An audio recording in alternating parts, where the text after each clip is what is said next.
नजर डालते हैं, जहां पर राहुल गांधी के धरने के खिलाफ भारतीय जनता पार्टी का बड़ा पलटवार देखने को मिला है। आज जम्मू में राजीव भवन का घेराव भारतीय जनता पार्टी करेगी और प्रदर्शन में शामिल होंगे प्रदेश इकाई के कई वरिष्ठ नेता। राहुल के धरने पर कांग्रेस और भारतीय जनता पार्टी आमने सामने है और सियासत काफी गर्मा गई है। दिल्ली में प्रधानमंत्री आवास के बाहर कांग्रेस नेता राहुल गांधी के धरने को लेकर सियासत तेज हो गई है। राहुल गांधी के प्रदर्शन के विरोध में भारतीय जनता पार्टी ने भी मोर्चा खोल दिया है। भाजपा की जम्मू कश्मीर इकाई आज जम्मू में कांग्रेस मुख्यालय राजीव भवन का घेराव करेगी। ये प्रदर्शन दोपहर में आयोजित किया जाएगा, जिसमें प्रदेश भाजपा के कई वरिष्ठ नेता और कार्यकर्ता शामिल होंगे। भाजपा का आरोप है कि कांग्रेस जनता को गुमराह करने की राजनीति कर रही है, जबकि कांग्रेस अपने आंदोलन को जनहित से जुड़ा बता रही है। दोनों दलों के आमने सामने से राजनीतिक माहौल और गर्मा गया है और इस बीच लगातार अब कई बड़े सवाल खड़े हो रहे हैं। एक तरफ कल जिस तरीके से राहुल गांधी पीएम आवास के बाहर पहुंचे, वहां से उन्हें हटाया गया, धरना उनकी तरफ से दिया गया था और यहाँ पर प्रधानमंत्री नरेंद्र मोदी को लेकर कई बड़ी बातें जो है वो कही जा रही थी। इस बीच भारतीय जनता पार्टी अब गुस्साए हुए आमने सामने है, सियासत गरमाई है और अब धरना करने आज जम्मू कश्मीर में जा रही है। हमारे साथ वरिष्ठ पत्रकार विनोद कुमार जुड़ चुके हैं। विनोद जी, सवाल यही रहेगा, अब ये चीजें और ज्यादा क्योस क्रिएट कर रही हैं। पॉलिटिकली अगर बात की जाए, काफी ज्यादा अब टसल देखने को मिल रही है। आज भारतीय जनता पार्टी कल के प्रदर्शन का जवाब देगी, कैसे देख रहे हैं सिचुएशन ओवरऑल बनती? देखिए, कुल मिला के देखा जाए तो आज तीसरा दिन है मानसून सत्र का और तीसरे दिन भी कोई कार्रवाई नहीं हो पाई है। शुरू होती है और 2 मिनट के बाद उसको स्थगित कर दिया।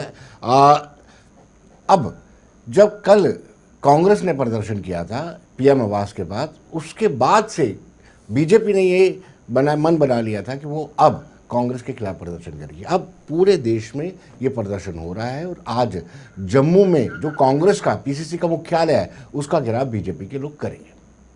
यहाँ पर ये जो चीजें बन रही हैं विनोद जी, आपको ये नहीं लग रहा कि ये जो पॉलिटिकल इश्यूज शायद नेशनल लेवल पर भी हाईलाइट हो रहे हैं? इट्स ओके, हमारे अपने मुद्दे खुद के जम्मू कश्मीर के कहाँ गए इन चीजों के तले?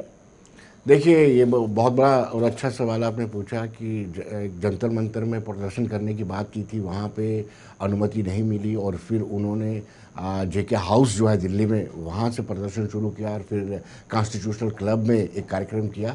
लेकिन उसके बीच ये था स्टेटहुड का डिमांड।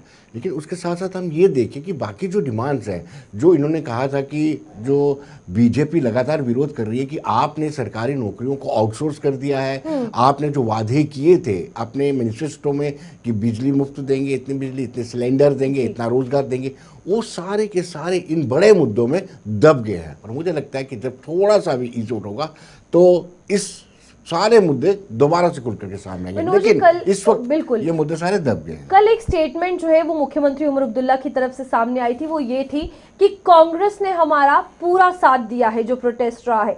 क्या आपको ये सही स्टेटमेंट लग रही है? क्योंकि जो हमने सिचुएशन दाचीगाम से लेकर दिल्ली तक देखी, उनमें कांग्रेस का रोल कहीं भी नहीं था।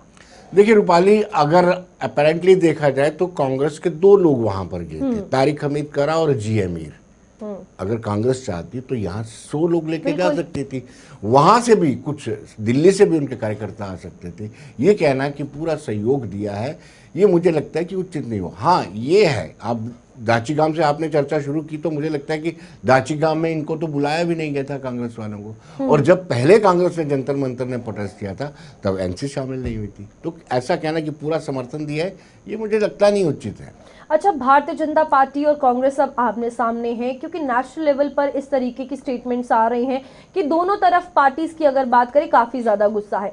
इस बीच जम्मू कश्मीर हम लगातार बात कर रहे हैं, आज यहाँ पर भारतीय जनता पार्टी प्रदर्शन कर रही है, लेकिन यहाँ की चीजों को लेकर खासतौर पर बात की जाए, बहुत सारी ऐसी चीजें हैं। 370 की जैसे बात की, कल साफ तौर पर कहा गया कि केंद्र सरकार हमें नहीं देगी, उमर अब्दुल्ला ने कह दिया है। इसके साथ साथ ये कहा कि स्टेटहुड मांगते हैं तो कहीं ना कहीं 370 को लेकर बात की जाएगी। ये भी कहा कि भारतीय जनता पार्टी यहाँ पर बहुत से ऐसे पैसे, बड़े बड़े फंड्स थे जो लाए गए, लेकिन उनकी तरफ से केंद्र सरकार ने उन्हें कहीं ना कहीं उन प्रोजेक्ट्स को पूरा नहीं किया। हमारी सरकार क्या करे? ये चीजें जो सिचुएशन बन रही है, Congress, national conference, Bharatiya Janata party, ये तो सब रायता फैल रहा है, मुझे लग रहा है। बिल्कुल आपने ठीक कहा रूपाली की रायता फैल रहा है, लेकिन सच्चाई ये है कि कांग्रेस सरकार के पास जितने महकमे हैं एटलीस्ट उन पे तो कोई काम करे। बिल्कुल। यानी मान लिया जाए कि पुलिस एलजी देख रही है, एलजी ऑफिस देख रहा है, लेकिन जो बाकी डिपार्टमेंट में उसमें तो काम होना चाहिए। अभी हाल की बारिश में आपको देखा है कि सारा कच्चा चिट्ठा खुल गया है।